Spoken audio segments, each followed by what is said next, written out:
जय श्री राम भक्तों, जय श्री बालाजी महाराज, जय माता की। कैसे हो आप सब? आशा करते हैं कि सभी जो हैं सुरक्षित ही होंगे। और जो है आज हम जानेंगे, जैसे कि बहुत सारे लोगों के मन में ये सवाल हो सकता है कि हनुमान जी के दूत और सिद्धि में क्या अंतर है। बहुत सारे लोग कमेंट करते भी हैं, तो आज मैंने सोचा क्यों ना इस पे भी एक वीडियो बन जाए। तो हमारे साथ अंत तक बने रहिए, तभी आपको सारी जानकारी मिलेगी। अगर वीडियो अच्छी लगती है तो लाइक करें, शेयर करें, कमेंट करें और बाबा के इस प्यारे चैनल को जरूर सब्सक्राइब करें। साथ में बेल आइकन है, उसको प्रेस करें ताकि आने वाली हर एक वीडियो की नोटिफिकेशन सबसे पहले आप तक पहुंच जाए। चलिए शुरू करते हैं आज की वीडियो। जय श्री राम। जय श्री राम, जय श्री बालाजी महाराज। मेहंदीपुर की पवित्र कृपा आपके परिवार पर निरंतर बरसती रहे। आपका परिवार खुशमय हो, मंगलमय हो और सुखमय हो। और जगत जननी माँ भवानी अंबिके की कृपा आपके घर में अन्नपूर्णा रूप से वास करे। सब सुख लहे तुम्हारी शरणा, तुम रक्षक काहू को डरना। हनुमान जी सभी की रक्षा करते हैं, चाहे कोई गरीब है या अमीर है या किसी भी प्रकार का है। सबसे बड़ी बात होती है कि बहुत से मन के अंदर इस प्रकार के क्वेश्चन खड़े होते हैं, क्योंकि हनुमान जी के जिस प्रकार से चरित्रों के बारे में सुना जाता है, उनकी कृपा के बारे में सुना जाता है, मन में उत्साह उत्पन्न होता है कि हम जिस इष्ट की पूजा कर रहे हैं, याचना कर रहे हैं, उसकी कृपा के पात्र बनना चाहते हैं बहुत ही शीघ्र। क्योंकि इंसान का स्वभाव है मौसम की तरह बदल जाना।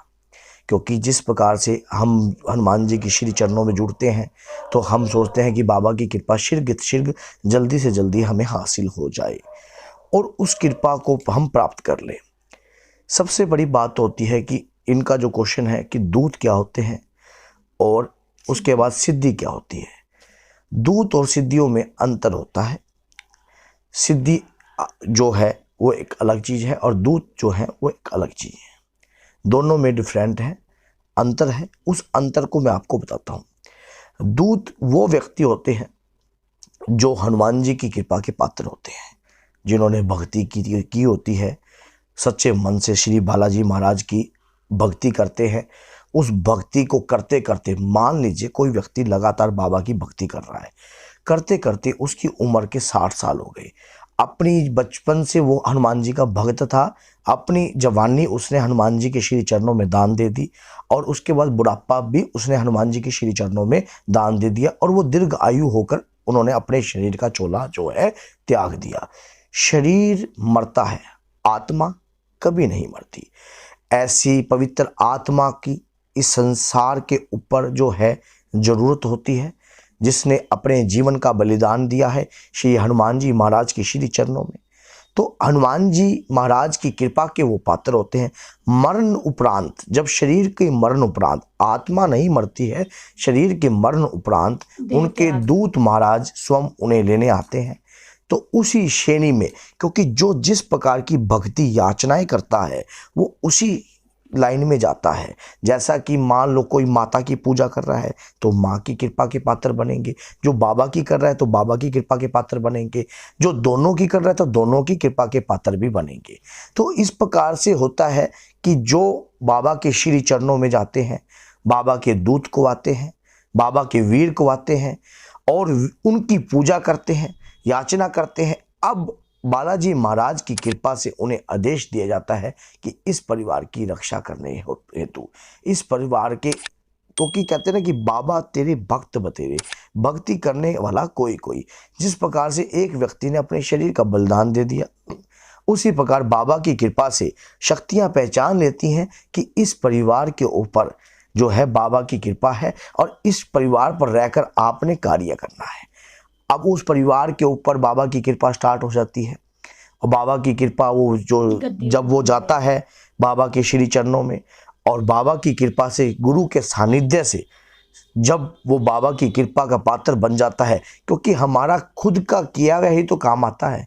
हम जब भक्ति करते हैं, हम अगर हनुमान चालीसा को कंटिन्यू कर रहे हैं, अपनी जवानी से लग गए, याद रखना ना, शुरुआत छोड़ दो, बुढ़ापा छोड़ दो, सिर्फ बीच का हिस्सा दे दो भगवान के श्री चरणों में।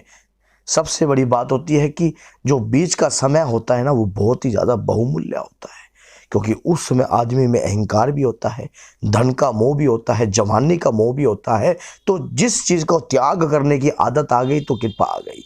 तो ये तो दूत महाराज की कृपा का हो गया। सिद्धि क्या होती है? सिद्धि होता है कि प्रभु का सूक्ष्म सा अंश, जब वो अंश के पात्र आप बन जाते हो, लगातार ये गुरु के सानिध्य में रहकर ही किया जाता है। क्योंकि सिद्धि और साधना का चैप्टर है वो बिल्कुल अलग है। सिद्धि के प्रति जब आदमी काम करता है हनुमान जी की, क्योंकि कलयुग के घोर कलयुग को देखते हुए हमारे मन में उत्साह रहता है कि हम भी बाबा की कृपा के पात्र बने। जैसे हनुमान जी महाराज के पास अष्ट सिद्धियां हैं, अष्ट सिद्धियों की कृपा है, तो वो मन में ये रहता है कि हम भी धर्म का काम करें और संचार रूप से प्रभु के श्री चरणों में हमें भी ऐसी उड़ने की सिद्धि मिल जाए, ऐसी जीनियस ताकत मिल जाए। तो इस प्रकार की रहते हैं। प्रभु का जो अंश है ये प्रभु की कृपा के पात्र जब बने जाते हैं, कोई बिरला हनुमान जी की कृपा का पात्र बन सकता है, इस सिद्धियों का पात्र बन सकता है। पूर्ण रूप से जो सिद्धियां हैं किसी के अंदर नहीं समा सकती। कोई लाखों करोड़ों में एक आधा व्यक्ति होता है जो हनुमान जी की कृपा का पात्र बनता है, जो हनुमान जी के आदेश के कारण ही सब कार्य होता है, जिसके जन्मों के हिसाब से प्रभु की लीला रची हुई होती है, तो वही प्रभु की सिद्धि का पात्र बनता है और उस सिद्धि के माध्यम से कार्य भी करता है। शुरुआती तौर पर अगर कोई व्यक्ति इन सिद्धि के चक्कर में पड़ता भी है तो वो शुरुआती तौर पर कुछ हासिल भी करता है, तो उस गरिमा को बनाए नहीं रखता। उसमें कहीं ना कहीं भगवान की परीक्षाओं में वो उसको फेल होना पड़ता है।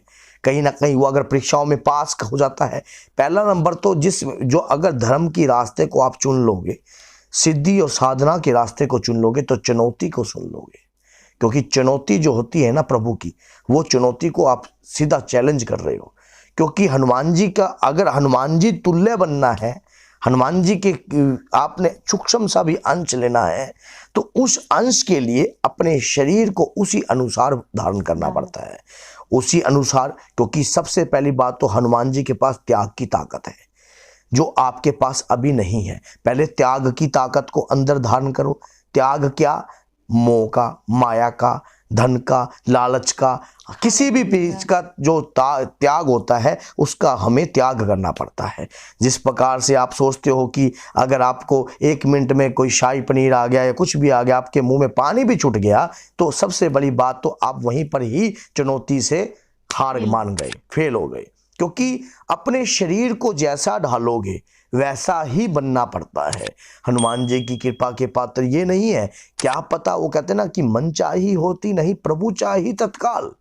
प्रभु चाहे तो तुरंत आपको कृपा भी दे सकते हैं, क्योंकि मन चंगा तो कठौती में गंगा। अगर मन आपका पवित्र भी है प्रभु के श्री चरणों के लिए, तो वो प्रभु आपको श्रेष्ठ योनि में ले जाएंगे, पवित्र बनाएंगे और शक्तियों का आगमन भी करेंगे। और ऐसा गुरु भी आपको मिल जाएगा जो आपको ऐसी कृपा देने के लायक होगा।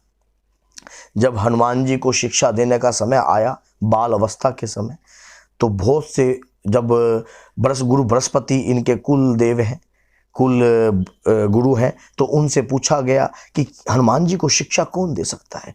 क्योंकि जो जगत के स्वयं पालनहार, जो शंकर भगवान के 11वें रुद्र अवतार हैं, जो शिव के शिवांश हैं, उनको शिक्षा कौन दे सकता है। तब जाकर बहुत सी मतंग मुनि ने भी कहा, तो इन्होंने तो ग्रंथ सब कुछ हाथ लगाते ही बाँच लिया। तो क्योंकि स्वयं शक्तिशाली थे, तो स्वयं सूर्य देव ने इनको शिक्षा दी। तो सूर्य देव ने इनको समस्त शिक्षाएं दे रखी हैं। इनके गुरुदेव जो हैं भगवान सूर्य देव हैं। तो आप सोच के देखो, इन्होंने त्याग क्या क्या किया। अपने जीवन का इन्होंने ब्रह्मचारी का त्याग, मान लो ब्रह्मचारी देव हैं, अपनी शक्तियों को अर्जित करते हैं। ना तो धन से मोह है, ना लालच है, ना खाने का, ना पीने का, सिर्फ एक लालच है, अपनी माता सीता के हाथों से बना हुआ भोजन का, माँ अंजना के हाथों से बना हुआ भोजन का। हर नारी को माँ के तुल्य मानते हैं और इनके सम्मान अगर आप तनिक भी अपने अंदर गुण धारण कर लेते हो तो उतना ही अंश आप प्राप्त करने लग जाओगे। वही सिद्धि है, वही ताकत है, सिर्फ समझने की जरूरत है, सही गुरु का मार्गदर्शन की जरूरत होती है। इस लाइन के अंदर आप सोचते हो कि हनुमान जी की जीनियस ताकत हमारे अंदर आ जाए, जब ही आ सकती है जब हम अपने आप को हनुमान जी के गुणों के समान माने कि वो क्या सोचते हैं, रास्ते। कैसे रहते थे, उन्होंने प्रभु के प्रति क्या क्या किया, धर्म के प्रचार हेतु क्या क्या कार्य किया, राम नाम से कितना खुश हुए। और वो कभी भी जिसमें घमंड होता है, मैं होती है, वहां हनुमान जी का कभी वास भी नहीं होता है। हनुमान जी वहां कभी वास नहीं करते। जिस व्यक्ति के अंदर अहंकार उत्पन्न हो गया, घमंड की तुलना उत्पन्न हो गई, शक्तियों के मद में वो पागल हो गया, तो वहां हनुमान जी की कृपा नहीं आएगी कभी भी। हनुमान जी के समान बनना है तो हनुमान जी की तरह सोचना पड़ेगा, लेकिन ये बहुत मुश्किल है। इतना आसान कार्य नहीं है जितना आप सोच रहे हो, सुन रहे हो, क्योंकि शक्तियों को बढ़वा रहे हो। ब्रह्मांड की शक्ति है वो, अतुलित बल के धाम है, हर बल की भी कोई सीमा नहीं। अष्ट सिद्धियां, नव निधियां, क्या नहीं आपके देव के पास। सिद्धियां बहुत शक्ति तुल्य होती हैं। उन्हें अर्जित करने के लिए हमें उसकी तरीके से अपने आप को बनाना पड़ता है। हमें, हमारे अंदर त्याग की भावना है ही नहीं। हम किस प्रकार का त्याग कर सकते हैं? जो नांगे साधु होते हैं वो अपने वस्त्रों का भी त्याग कर देते हैं। क्यों कर देते हैं? क्या वस्त्र में मोह है? हाँ है। मोह तो हमें अपने शरीर का भी है। जब प्रभु के श्री चरणों में ये शरीर ही दान दे दिया जाएगा तो मोह माया ही हटेगी। लोग बाग ग्रस्त, महावीर जी ने घर ग्रस्त जीवन छोड़ा, लेकिन भगवान श्री बालाजी महाराज आपको यह शिक्षा नहीं देते कि आप अपने ग्रस्त को छोड़कर मुझे प्राप्त करो। वो कहते हैं कि अगर आपको शक्तियों को अर्जित करना है, शक्तियों को प्राप्त करना है, तो सिर्फ वो गुण धारण करो अपने अंदर जो प्रभु के प्रति हमने धारण करे। वो हनुमान जी महाराज आपसे ये बात कह रहे हैं, जो हमने प्रभु श्री राम के प्रति, माता सीता के प्रति जो हम कार्य कर रहे थे सच्चे मन से, वो कार्य अगर तनिक सा भी आपके अंदर धारण होने लग जाता है, उसी दिन से आप हनुमान जी की कृपा और सिद्धि के कारक हो जाते हो। उसी दिन से हनुमान जी की दृष्टि के, अब आप मान लीजिए, अगर हनुमान जी को हमारी तरफ देखवाना है तो ऐसा करना पड़ेगा, जो हट के चलना पड़ेगा। हट के चलना क्या? कि त्याग। भीड़ से अलग। त्याग सबसे बड़ी चीज है।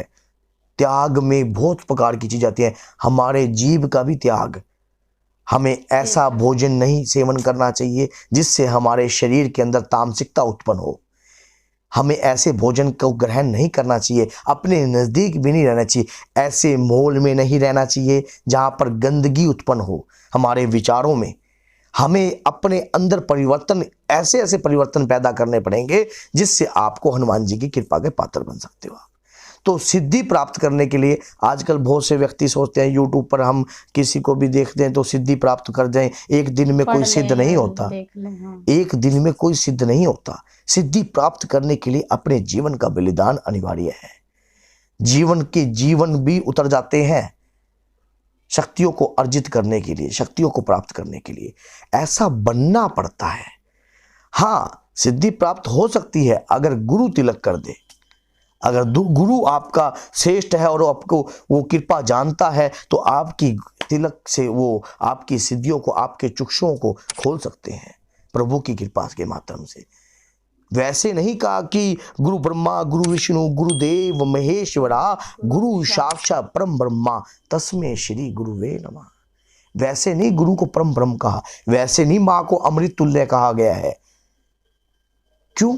क्योंकि इनके अंदर बहुत शक्ति है, इनके अंदर अपार शक्ति है। माँ त्याग कर देती है, त्याग अपने सुख का अपनी औलाद के लिए, लेकिन औलाद कभी अपनी माँ के प्रति नहीं सोच सकती। क्यों? पुत्र कपुत्र हो सकता है लेकिन माता कभी कुमाता नहीं होती। हनुमान जी को उनके गुण जो हैं हमारे अंदर धारण हो जाएंगे, उसी दिन से आप सिद्ध होने लग जाओगे। कौन सी सिद्धि की प्राप्त करते हो? हनुमान जी की। हनुमान जी की तो अष्ट सिद्धियां हैं, नव निधियां हैं। एक सिद्धि भी अगर हनुमान जी की आप धारण करोगे तो उस सोचो कि इतना सूक्ष्म सा अंश सिद्ध बनने के लिए आपको उनकी नित्य भक्ति करनी चाहिए, उनकी पूजा याचना करनी चाहिए, धर्म के प्रति कार्य करने चाहिए, और जहां अधर्म हो वहां पर धर्म को विजय करवानी चाहिए। किसी से बहस नहीं करनी चाहिए। जो साधक व्यक्ति होता है उसके विचार कुछ अलग ही होते हैं।